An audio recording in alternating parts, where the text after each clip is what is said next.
You think once the FBI's on your case, justice will be done. As cliched as it is, and I was naive. For any kids at home dreaming about being a corrupt businessman, keeping detailed records of the bribes you paid is an absolutely terrible idea. It is one of the biggest corporate scandals in history, worth over $100 billion.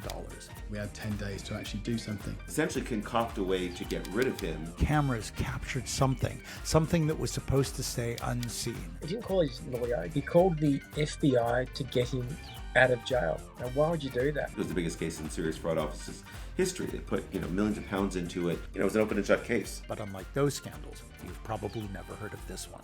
And that is no accident. Welcome to the Great Untold. So today, one of the world's largest bribery scandals in global history. It's got pretty much everything.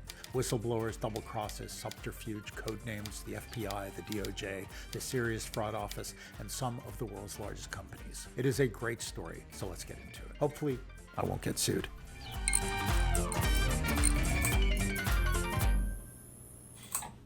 So, the company was called Unaoil, a tiny office in Monaco run by two brothers, Cyrus and Salman Assani. Their business? Simple.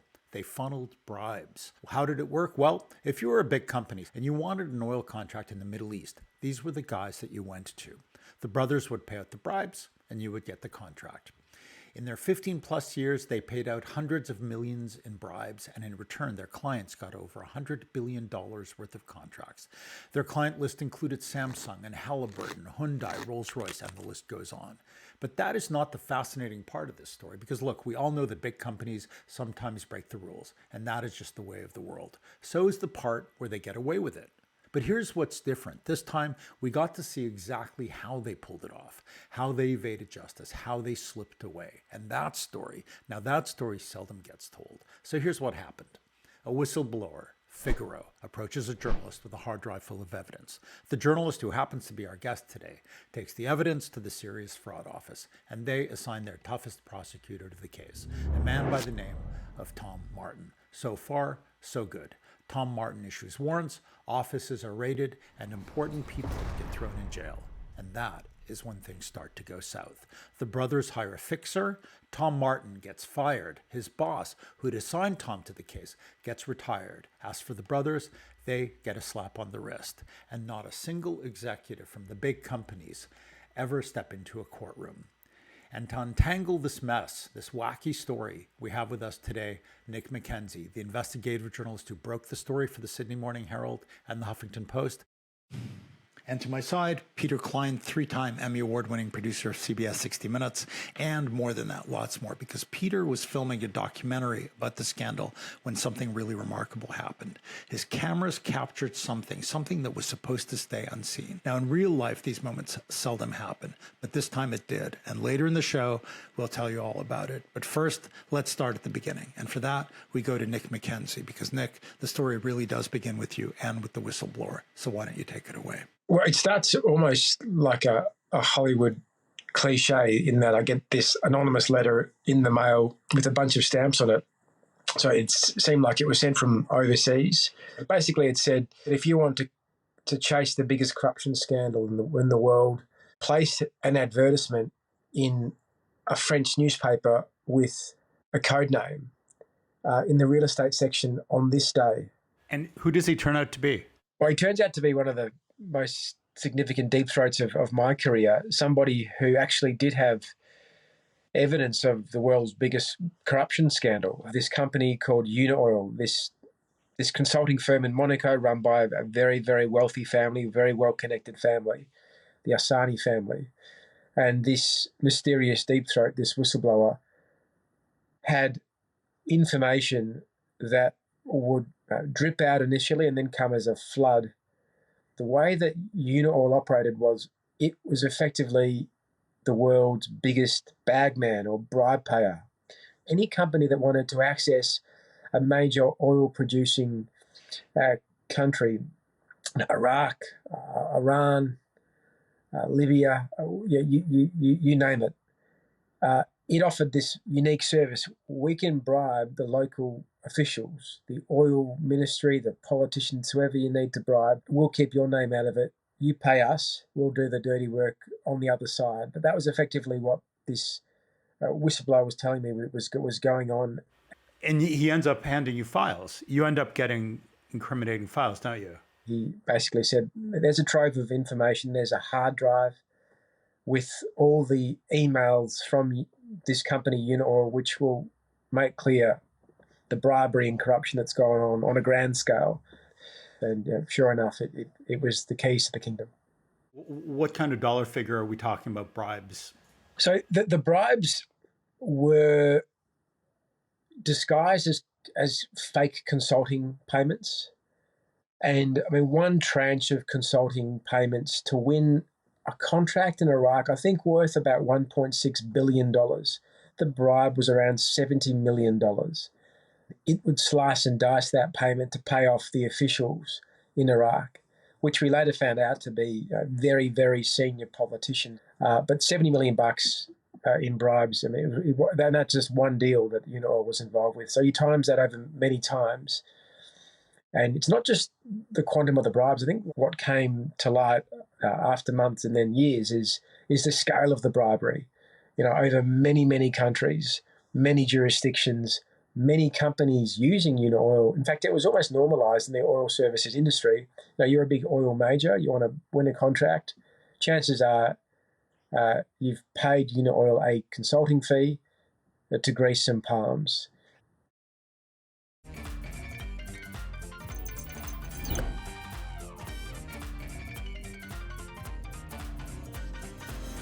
There was one critical email here. The old man Adder, he's got a bad memory. Who's who in the zoo? What do the codes link to? He's forgotten. Lighthouse, that's senior Iraqi oil official, Dear Jafar al-Musawi. Ivan, O'Day al-Qurashi, boom, we understand who Ivan is. So using these code names, we then search across all the emails again and understand who's getting paid bribes and how. In the documentary, you broke down all those documents that Figaro had given you. The word bribe isn't used in there at all. So how do you decipher it? How do you actually put together something that you can then go ahead with? Because it's a great story. We had a few 100,000 emails. It's impossible for anyone to read all those emails, obviously. And I remember an Italian journalist saying to me, almost with pity, he's like, Nick, having 1 million files is like having no files at all, as in, good luck, son, there's no way you're going to go through this. But we got some good a data mining tool. Now, of course, the first thing you do when you start data mining is you do put in the word BRIBE, bribe, nothing. You put in the word kickback, nothing. Put in the word graft, nothing. And then you go, fuck, what next? But we had a few lucky breaks. Now, if you are running an industrial scale bribery scandal, it's going to appear. It's going to appear in financial transfers. So there'll be a money trail somewhere buried in emails. You'll see funny money moving in terms of weird consulting payments. And there has to be communication as well. And while they tried to do things like communicate on Skype, because of unreliable internet connections, Skype organising it, Skype would fall through, and then they'd have to revert to email. Now, in the emails, they used codes. And we figured out, I mean, they weren't great codes. You could tell something fishy was going on. Now, one of the codes was, we'll give somebody a half day off or a full day off. Now, that somebody was an official or a politician. I mean, Unaoil didn't employ them. What were they talking about? And then we could match that half day off with a consulting invoice for $500,000 and a full day off, 1 day off. It'll give them a day's holiday. That was $1 million. So once we knew that, well, a 1 day holiday was $1 million, then we could search the term 1 day holiday or half a day. But one of the critical breakthroughs was they gave their bribe takers code names. And at one point, I think the Asani senior, he was quite an elderly man, running the family, running this bribe enterprise, had a senior's moment, an elderly man's moment, and forgot the codes, who was who. And so one of the sons quite helpfully sent an email with just a reminder, Dad, the oil minister we call him the Fox. And so anyhow, we could then crack the codes that way as well. And once you understand the codes, the names, you can lay the whole thing bare with some good data mining, and the picture began to be painted. So I could either publish my story, or I could tell the police that I intend to publish a story. Maybe you want to get in there before those shredders start destroying evidence. Any sensible-minded criminal would destroy probative evidence that would sink their ship. Tom Martin was instantly aggressive and full of energy. It basically said, look, you've got 7 days and I'm publishing. It meant that we had 10 days to actually do something. Yeah, the pressure was on.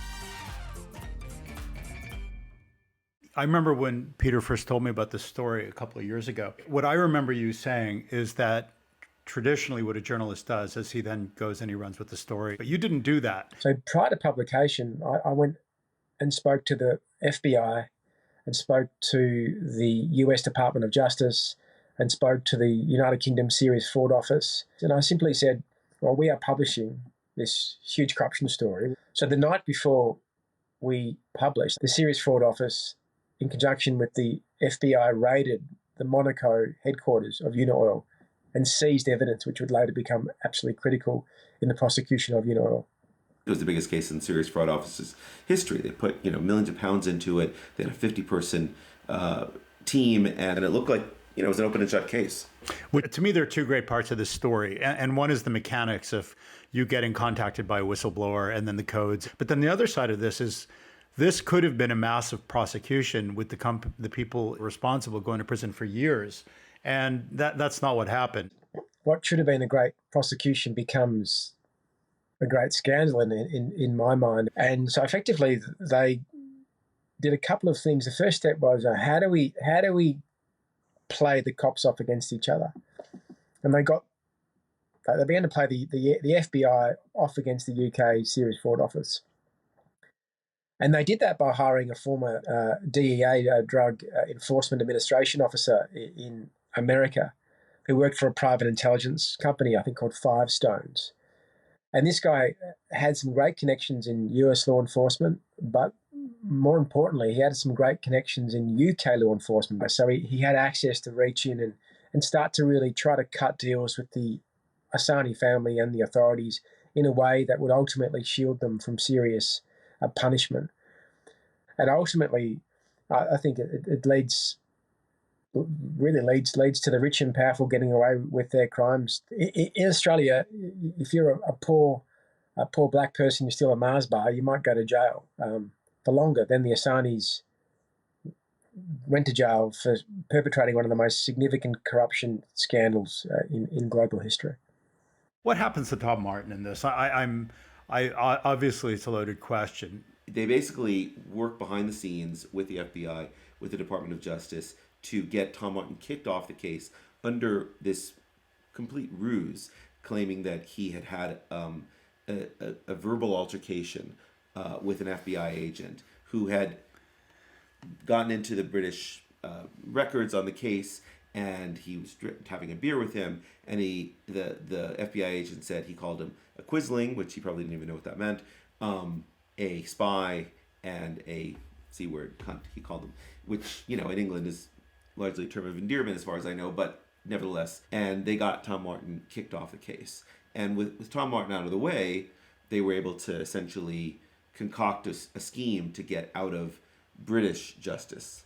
So now explain to me, somebody, how the U.S. Department of Justice, the FBI, and some fixer for the FBI and a former DEA gets somebody at the Serious Fraud Office in Great Britain fired.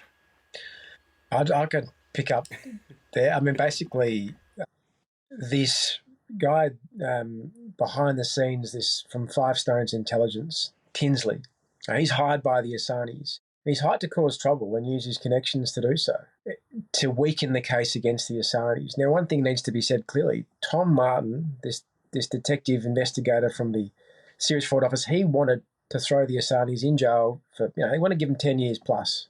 Serious crimes. He felt he had the evidence. And at the same time, the Asanis are trying to cut a deal with the FBI and the US Department of Justice, which will mean they basically avoid serious jail time in their mind. And Tinsley, this ex-law enforcement official, is helping them do that, scurrying behind the scenes. So while you've got the FBI making a complaint against Tom Martin, you've also got Tinsley as the whisperer. And who is he whispering to? He's whispering to his old mate, who happens to be the new head of the UK Serious Fraud Office. And once you got the bulldog off the case, then life became easier for the Asanis.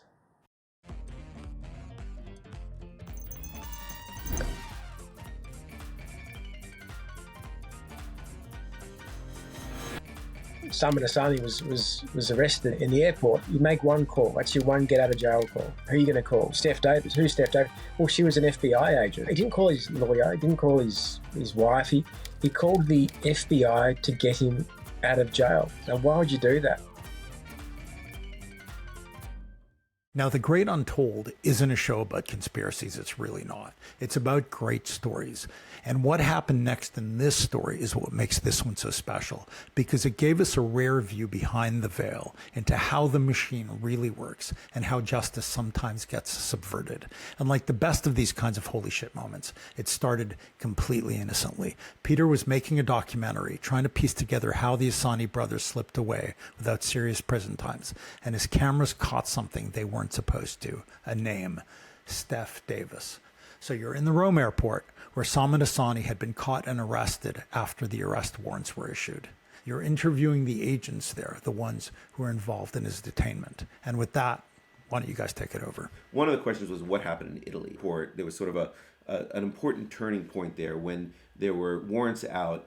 Two of the family members fled. The father went to Iran and one brother went to Lebanon. And the other one was stuck in Monaco and he was figuring out what to do, and he ended up at the Rome airport. This is Salman Asani. Salman Asani, yeah. Salman Asani, the younger brother. And he goes to the airport, gives his passport, and this red notice comes up. And Tom gets a notification in England.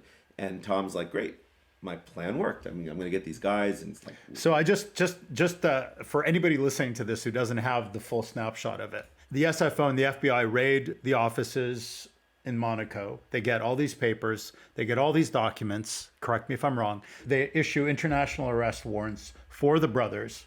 And the father. And the father. They all make a run for it. They catch Salman Asani moving through an airport. Right. He's actually booked a flight to go to Buenos Aires. To Buenos Aires, because that's where I would go, because the weather's good and I'm not going to end up in jail. And the Ecuadorian embassy is tied up with Julian Assange.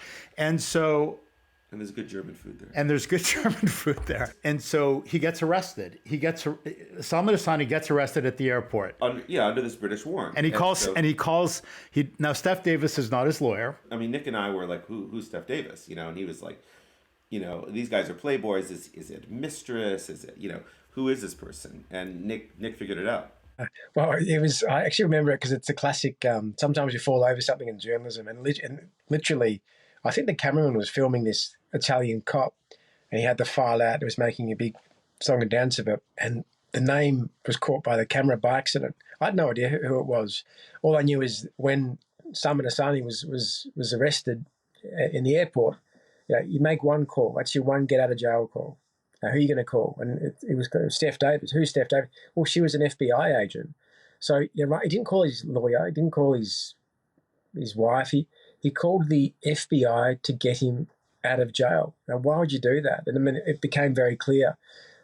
The FBI was going to shield the Asanis. It was going to shield Salman Asani and get him to the United States to become a cooperating witness over there and to deal with US law enforcement and blow up the UK case who wanted to get Salman Asani to London to face court and be thrown into jail.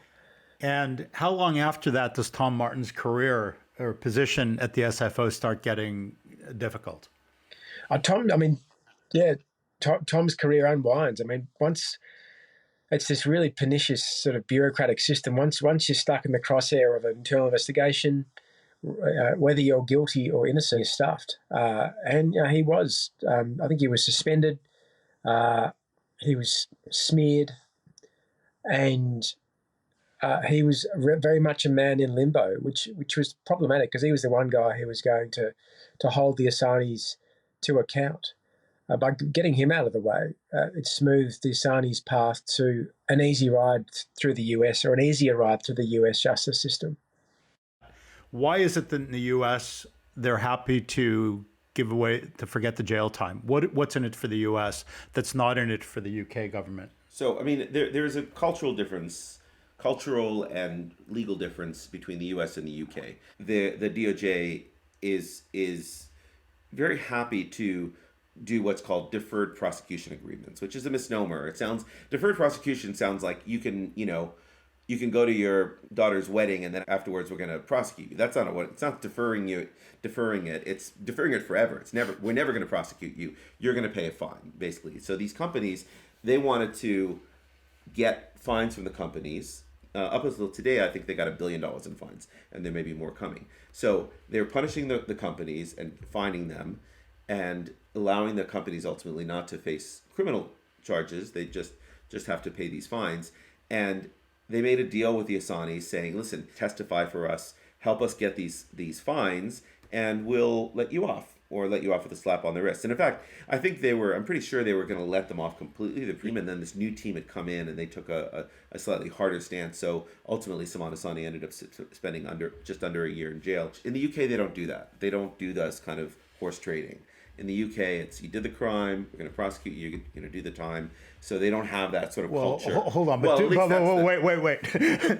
That's fun. That's very cute. That's the way that they approach it. Whether they achieve that is a separate issue, and the SFO obviously has a long history of not achieving it. But they don't do those kinds of deals. So they couldn't make a deal with Salman Assani and say, give us information so we can go after the companies. But the U.S. could. So the U.S. had a huge incentive, $1 billion incentives, to ultimately make this deal with these guys. And in the UK, what was the incentive to prosecute? I mean, one of the companies involved in this was Rolls-Royce, a British company, right? Yeah. Are they British? They are British. I mean, I know historically they're British. Yeah. Huge, well-funded British company. I'm sure there are a couple of other companies that were substantial. There were some very politically connected British companies involved. So did the heads of any of the companies that were caught in these bribery scandals, Rolls-Royce, Halliburton, Samsung, Hyundai, major names, did any single one of them ever step into court? No. Not a single one. Not a single company, I think, has been held meaningfully to account. Yeah, Rolls-Royce and other companies have paid big fines, hundreds of millions of dollars. But it's a tax.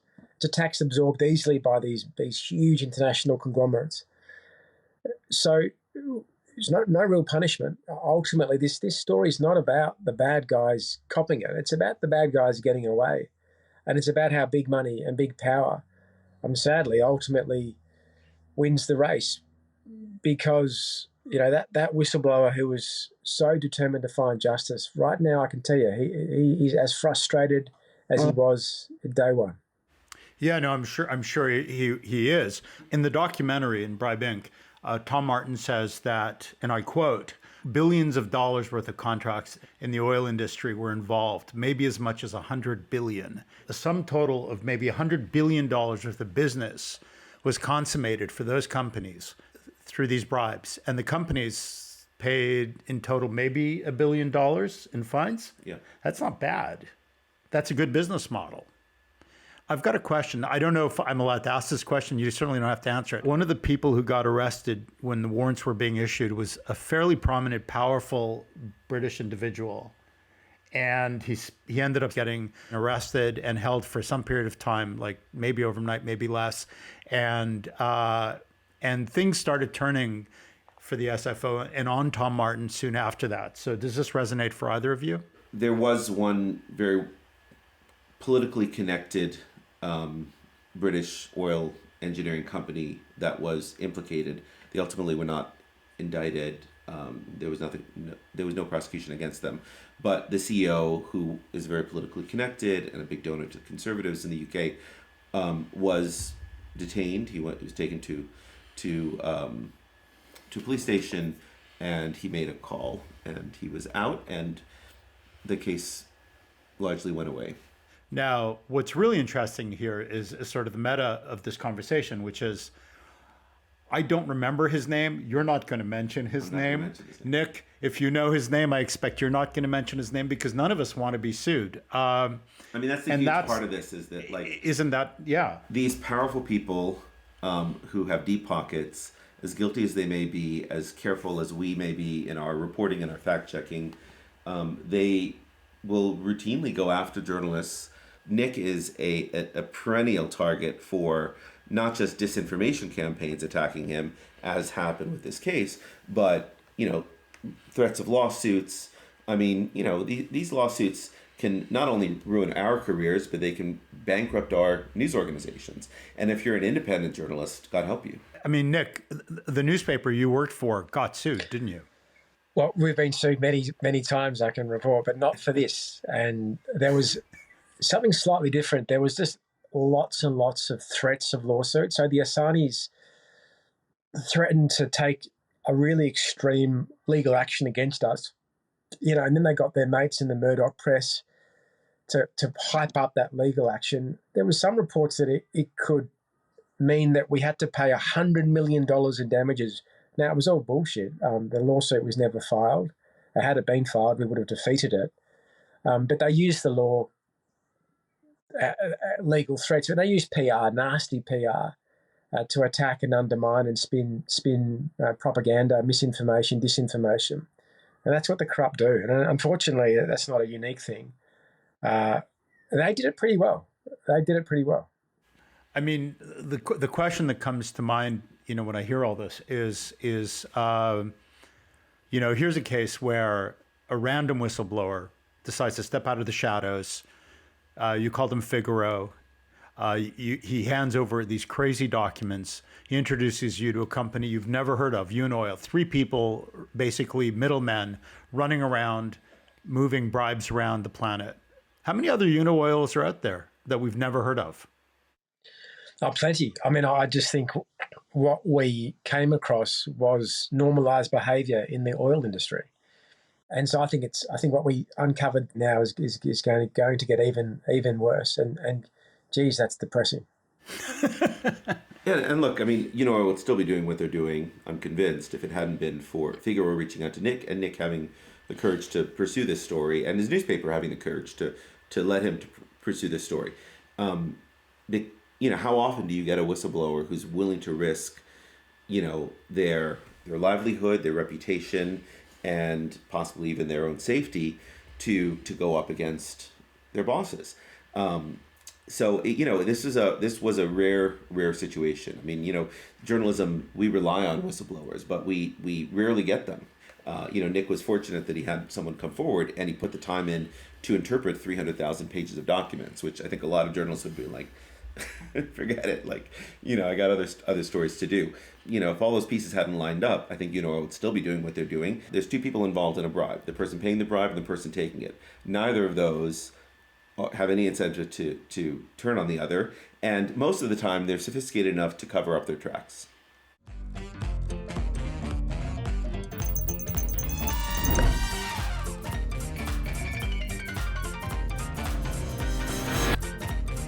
One of the ways the Assanis got out of, having justice is that this DA agent made a deal with the SFO and said, listen, we're going to get you sort of lower level people who worked at Unaoil.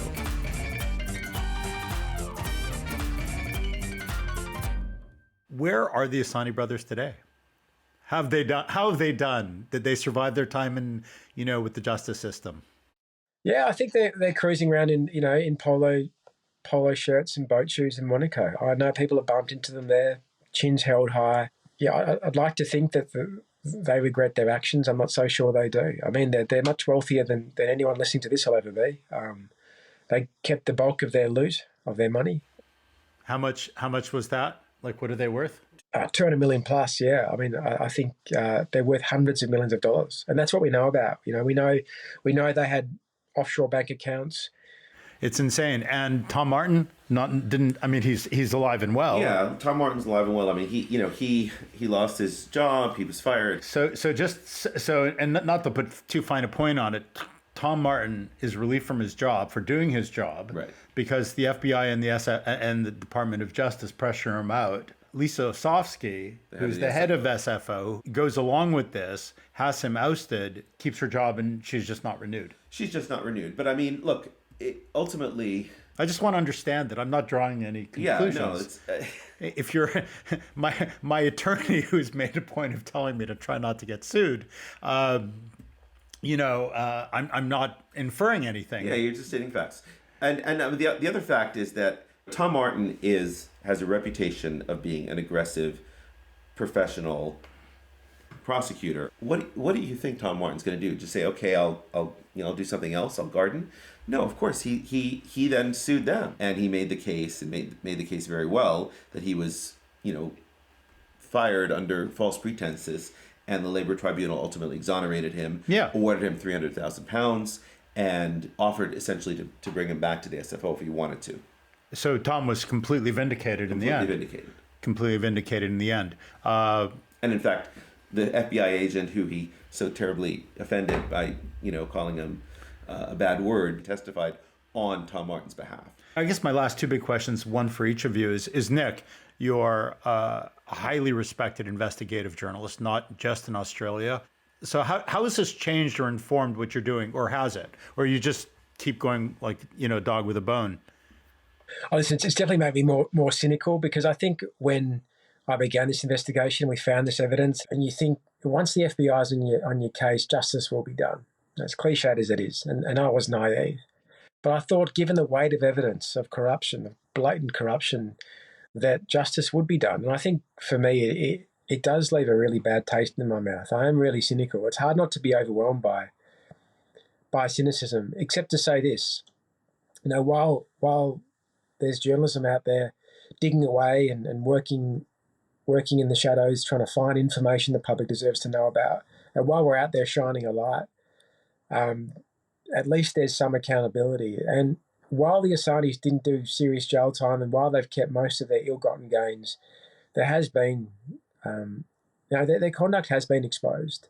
And I think hopefully the next Assange family will think, they'll think long and hard about paying a bribe. Will they pay it? Probably. Will they be more careful than the Assanges? Will they use better codes? Probably.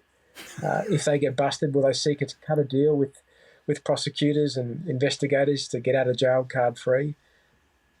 Definitely. But is the media as well still floating around casting a light? Yeah, it is, and we'll stay at it. No, I hear you. And then Peter, you were a producer at CBS 60 Minutes for a long time. How different is it doing this kind of documentary, Bribe Inc., independently? You don't have the legal department.